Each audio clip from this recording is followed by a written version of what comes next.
जटाटवीगलज्जलप्रवाहपावितस्थले गले बलम्बलाम्बिताम्बुजङ्गतुङ्गमालिकाम् डमड्डमड्डमड्डमन्निडाडवड्डमर्वयं चकारचण्डताण्डवं तनोति नः शिवा शिवम् ॐ नमः शिवाय। ॐ नमः शिवाय। जय श्री कृष्णा। राधे राधे। जय माता दी। हर हर महादेव। जय भोलेनाथ। जो लोग पूजा पाठ से जुड़े रहते हैं, जो लोग मंत्र जप से जुड़े रहते हैं, जो लोग आराधनाओं से जुड़े रहते हैं, आध्यात्मिक मार्ग पे चलना शुरू कर देते हैं, तो उन्हें भगवान संकेत भी देना शुरू कर देते हैं। कभी वो संकेत आपको प्रत्यक्ष रूप में मिलना शुरू हो जाते हैं, तो कभी वो संकेत आपको अप्रत्यक्ष रूप से मिलते हैं। प्रत्यक्ष संकेतों को आप देख सकते हैं, अप्रत्यक्ष संकेतों को आप अनुभव कर सकते हैं, आभास कर सकते हैं। तो जब भी आपको प्रत्यक्ष संकेत मिलते हैं तो कहीं ना कहीं भगवान का कुछ ना कुछ संकेत उसमें छिपा होता है। जैसे जब भी आप भगवान को दीप प्रज्वलित करते हैं, अपने पूजा के मंदिर में आप दीप प्रज्वलित करते हैं तो दीपक में फूल बनता है।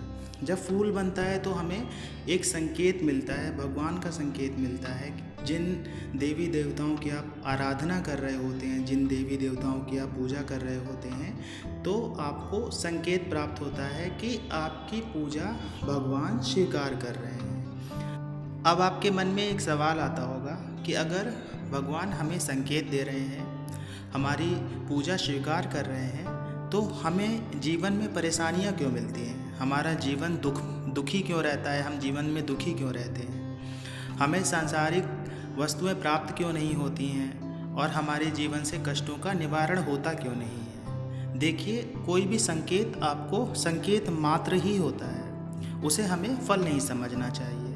देखिए, संकेत एक अलग चीज़ है, मनोकामना एक अलग चीज़ है, दोनों अलग अलग चीज़ें हैं। संकेत का अर्थ ये होता है कि आपके लिए एक द्वार खुला है, आपके लिए एक पटल खुला है, आपके अंदर सोचने की, समझने की, निर्णय लेने की एक क्षमता का विकास हुआ है, ना कि आपको फल प्राप्त हो गया है कि आपने जो भी मनोरथ रखा था भगवान के सामने वो सिद्ध हो गया है। ऐसा नहीं होता है।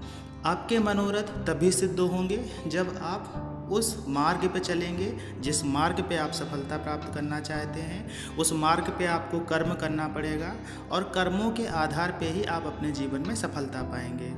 जब आप नित्य पूजा से जुड़े रहते हैं, जप से जुड़े रहते हैं, तो एक शक्ति आपके साथ में कार्य करती है जब आप अपने कर्मों को करते हैं। और उन कर्मों में आपको सोचने की, समझने की, कार्य करने की जो एक क्षमता होती है उसका विकास देखने को मिलता है। और अपने कार्य को आप बहुत ही बेहतर ढंग से कर पाते हैं, अपने जीवन में बेहतर ढंग से उसको इम्प्लीमेंट कर पाते हैं, जिसकी वजह से आपको सफलताएँ मिलना शुरू हो जाती हैं। देखिए, कोई भी ऐसा चमत्कार जीवन में नहीं होता है कि आपका हाथ पकड़ेगा और आपको सीधे सफलता के दरवाजे के पास खड़ा कर देगा। ऐसी कोई शक्ति नहीं होती और ऐसे किसी भ्रम में रहना भी नहीं चाहिए। हमें अपने जीवन में कर्म करना चाहिए। देखिए, आपके सामने अगर कोई खाने की प्लेट आती है, आपके टेबल पे रखी है, आप जब तक उसे खाना खाएंगे नहीं तब तक वो खाना आपके पेट में नहीं जाएगा। आप कितना भी सोचते रहें कि हमें संकेत मिला है कि हम 100 साल जिएंगे, लेकिन जब तक आप कर्म नहीं करेंगे तो आप 100 साल जी ही नहीं सकते, क्योंकि आपने खाना खाया ही नहीं। तो आप जब खाना नहीं खाएंगे तो जीवित कैसे रह सकते हैं? तो आप समझिए कि संकेत मिला कि खाना खाना है, लेकिन खाना खाना हमारा कर्म है। अगर हम अपने कर्म से विमुख हो जाएंगे तो हमें संकेतों का कोई भी अर्थ नहीं मिलेगा, संकेतों का कोई भी लाभ नहीं मिलेगा। इसलिए केवल संकेतों को पकड़ के रखना कि संकेत ही सब कुछ है और दीपक में फूल बन जाना ही सब कुछ है, ऐसी भ्रांति मत पालिएगा। अगर आप ऐसा करते हैं तो आप कहीं ना कहीं अपने मन में अविश्वास पैदा कर रहे हैं। देखिए, विश्वास को खरा उतारने के लिए हमें कर्म की आवश्यकता होती है, इसलिए कर्म करते रहिए, जीवन में सफलताएं आपको मिलती रहेंगी। आशा है ये जानकारी आपको अच्छी लगी होगी। जानकारी अच्छी लगी हो तो वीडियो को लाइक करिएगा, कमेंट्स में जय माता दी, जय श्री कृष्णा, हर हर महादेव या अपने इष्ट देव का नाम लिखिएगा। मिलते हैं आपसे अगले वीडियो में नई जानकारी के साथ में, तब तक के लिए जय श्री कृष्णा।